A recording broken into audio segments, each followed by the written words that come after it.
Escape to Kondengui, bad news for Amougou Belinga etc.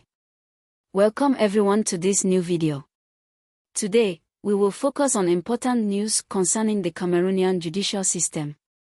According to activist Chance Lyon, Cameroon's Justice Ministry plans to set up a system of trials and hearings by video conference, a first in the country. This initiative mainly aims to reduce the risks of escape during transfers of detainees to the courts, a major logistical and security challenge. Let's dive into the details of this reform together in 50 key points.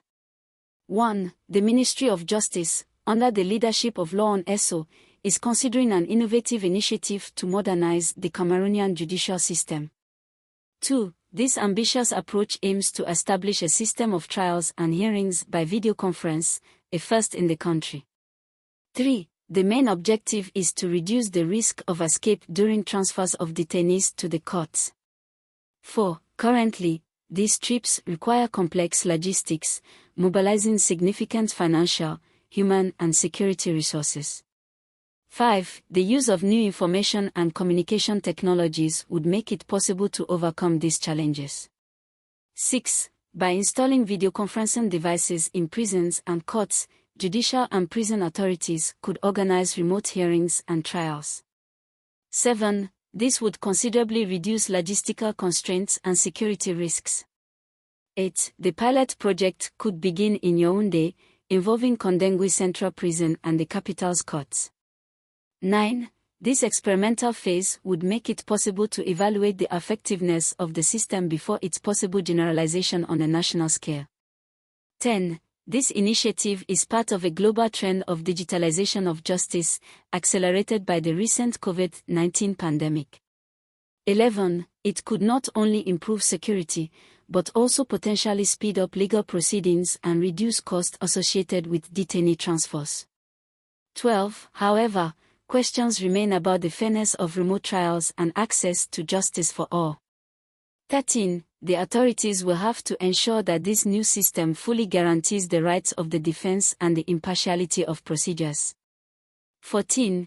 Kondengui Central Prison, which houses famous inmates like Amougou Belinga and company, is reportedly involved in the pilot project. 15. The use of video conferencing could reduce the risk of escape for these high-profile prisoners. 16. However, it will be necessary to ensure that the right to a fair trial is preserved despite the use of this technology.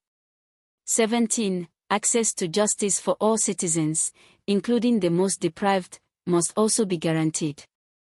18. The digitalization of justice could also make it possible to speed up procedures and reduce costs associated with transfers of detainees. 19. This could have a positive impact on the efficiency of the Cameroonian judicial system.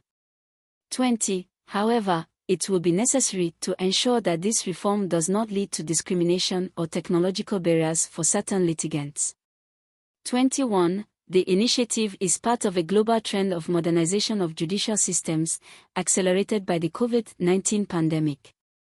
22. Many countries have in fact adopted video conferencing solutions to maintain the functioning of their justice system during the health crisis. 23. Cameroon seems to want to draw inspiration from these experiences to improve its own system. 24. However, it will be necessary to ensure that the implementation of this new system is not to the detriment of the fundamental rights of litigants. 25. Fair trials and access to justice for all must be priorities in the design of this system. 26. The pilot phase in Yaoundé will make it possible to assess the advantages and challenges of this reform before possible generalization. 27. It will be important to take into account feedback and observations from judicial actors and litigants. 28. The success of this initiative will depend on its ability to reconcile technological progress and preservation of the fundamental principles of justice. 29. Beyond security issues, this reform could also have an impact on the speed of legal proceedings. 30. By avoiding the movement of detainees, hearings could be organized more quickly, speeding up the processing of cases. 31. This could help reduce court delays, which are often criticized in the Cameroonian justice system. 32. However, it will be necessary to ensure that this speed is not to the detriment of the quality of procedures and respect for the rights of the defense. 33. The use of video conferencing also raises questions about the interaction between lawyers and their clients, as well as the confidentiality of exchanges.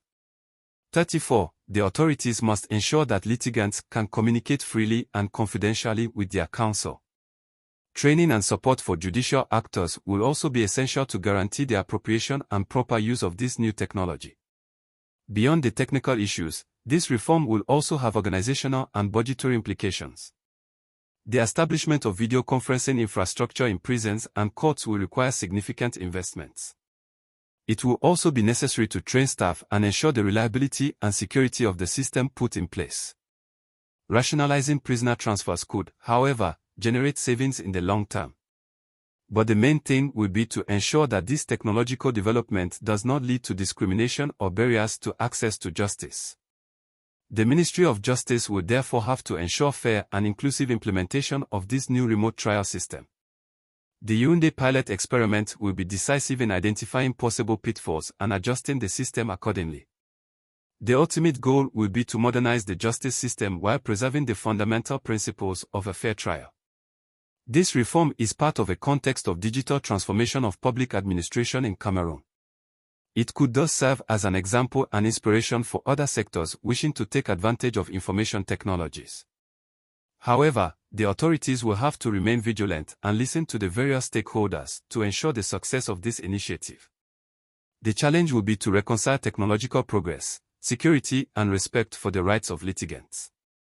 If properly implemented, this reform could help improve the image and credibility of the Cameroonian judicial system. She could also be a lever to accelerate other projects to modernize justice in the country. Ultimately, this initiative raises many questions and challenges, but it demonstrates the authorities' desire to adapt to contemporary issues. These are the main key points of this analysis on the project to reform the Cameroonian judicial system. The challenge will be to reconcile technological progress and preservation of the fundamental rights of litigants. If implemented well, this initiative could help modernize justice and improve its image in Cameroon. Thank you for following this video. Please let us know your comments and thoughts on this topic. See you soon.